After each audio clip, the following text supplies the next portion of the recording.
आज पहला जो पॉइंट है इमरान खान का, वो इमरान खान खुद क्लैरिफाई आज कर चुके हैं। और जब हम जेल में गए तो उन्होंने शायद एक दो सहाफ़ियों ने भी उनसे सवाल किया रेमिटेंसेस के बारे में। उन्होंने ये पूछा क्योंकि अब मुज़ाकरात शुरू हो गए हैं तो इसका मतलब रेमिटेंसेस अब आया। जो इमरान खान ने कहा था कि ना भेजें पाकिस्तान, वो कैंपेन ख़त्म हो गया है। इमरान खान ने पहले तो उसकी क्लैरिफिकेशन किया। उन्होंने कहा देखें, पाकिस्तान में इस वक्त जो मईशत है उसकी जो बहुत बड़ा सहारा है वो हमारी ओवरसीज़ पाकिस्तानीज़ की रेमिटेंसेस हैं। और जो रेमिटेंसेस पाकिस्तानी बाहर से भेजते हैं इस वक्त उनके साथ भी बहुत ज़्यादती की जा रही है।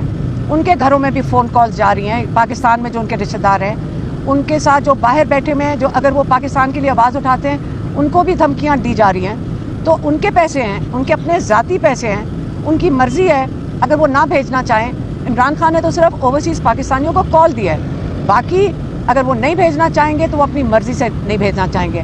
और इमरान खान ने ओवरसीज़ पाकिस्तानियों को कॉल दे चुके हैं। 22 तारीख दिसंबर को उन्होंने कॉल दे दी थी कि आप अपनी रेमिटेंसेस पाकिस्तान में बंद कर दें। पाकिस्तानी ही हैं जो यहाँ पे सरमायाकारी करते हैं, पाकिस्तानी ही हैं जो यहाँ पे अपने डॉलर्स भेजते हैं। तो अगर आप उनकी कदर करें, पाकिस्तानियों की कदर करें, तो फिर जब वो जो उन्होंने इस पर कंडीशन लगाई है वो ये है, जो उन्होंने ये जो मुतालबात या ये जो कमेटी बैठी है और ये जो डिस्कशन करी है उनके दो मुतालबात हैं। उन्होंने कहा ये दोनों मुतालबा जब पूरे होंगे, जब इस पर संजीदगी दिखाई जाएगी, फिर वो रेमिटेंसेस की कैंपेन को बंद करेंगे, जिसका मतलब वो कहेंगे हाँ अब अपनी रेमिटेंसेस भेज दें।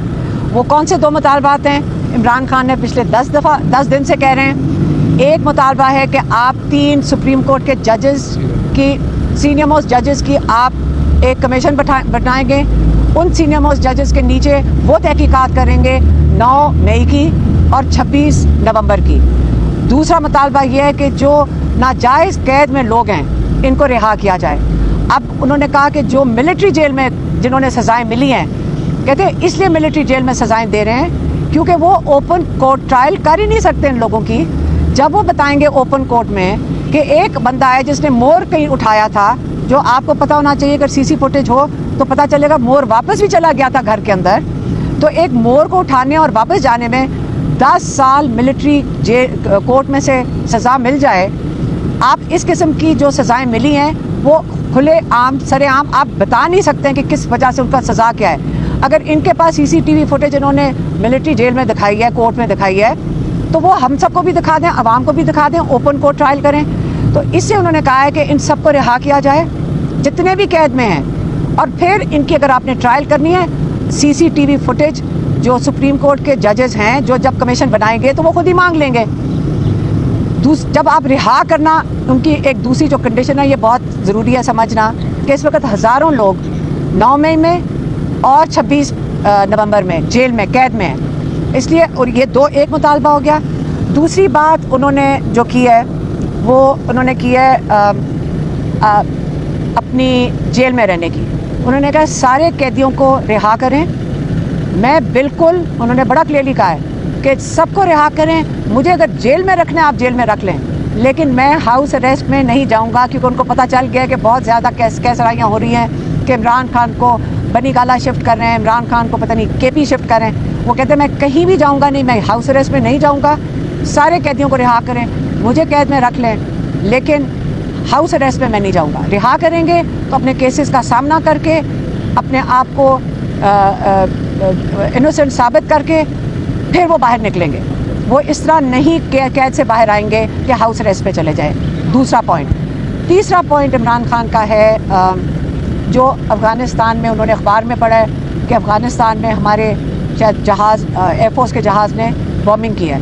उसको इस बात का इमरान खान को बहुत दुख हुआ। उन्होंने कहा कि बड़े देर के बाद पाकिस्तान में अमन आया था, क्योंकि अफ़गानिस्तान में अमन आया था, और अफ़गानिस्तान का अमन पाकिस्तान के साथ जुड़ा हुआ है। अगर आप वहाँ पे जाकर इस किस्म का चीज़ करेंगे या बॉर्डर के ऊपर इस किस्म का इंतशार होगा तो पाकिस्तान का अमन भी उससे मुतासर होगा।